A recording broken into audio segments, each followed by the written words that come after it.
Hindsight is 20/20, but there's no use coming out of a crisis and just talking about what you should have done.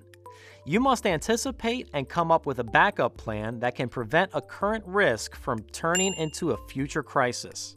Contingency planning, or contingent response strategies, is an active form of risk acceptance that involves planning responses in case risk events actually occur.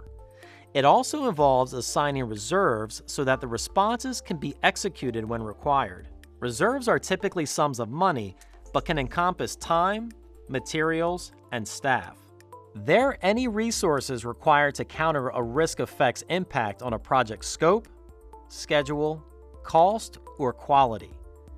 Imagine you're the operations manager in a manufacturing company that is facing a risk from a proposed change in environmental legislation.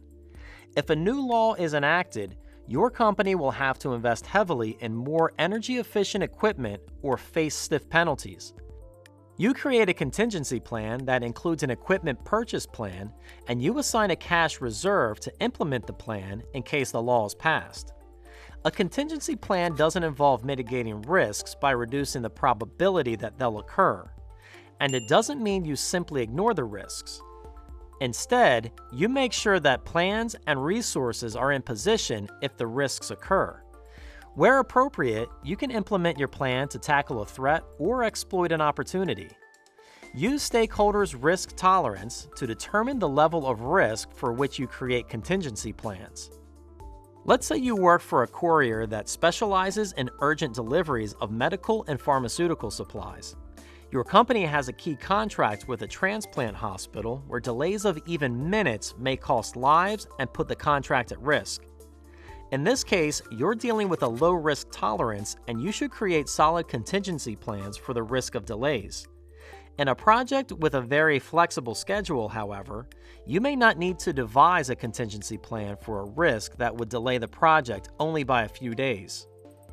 Once you establish your contingency plan, monitor the project for impending risk events in order to implement your contingency plan in time. It may be useful to identify warning signs or triggers to watch for in order to help with monitoring. You may use the threshold value of a performance metric, such as cost performance or a threshold defect rate, as a trigger. For example, triggers for implementing a contingency plan could be if costs rise by 10% in 1 year, or more than 1% of your products are defective. For a different project, your triggers could be missing a milestone or a change in a business relationship. Define your triggers clearly in the contingency plan and keep track of them throughout the project.